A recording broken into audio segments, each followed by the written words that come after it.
ideklara ngayong gabi ito.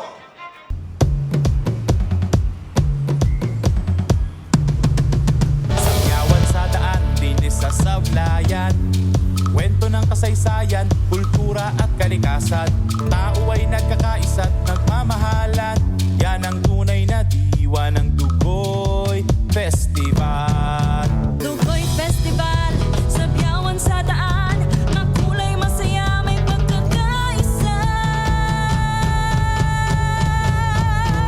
Punta na, pasyal na, sa bayan kumal, bayan ng Sablayan. Lili na, may kapal, Dugoy Festival, dito'y pinagdiriwang.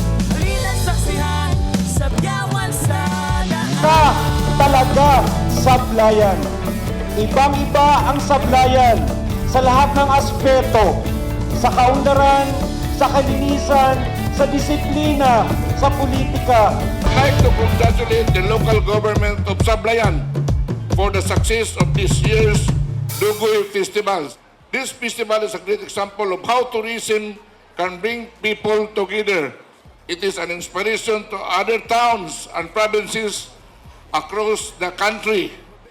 Thank you, and may the DUGOY Festival and Sablayan's progress continue to flourish for many years to come. Love DUGOY Festival, love the Philippines.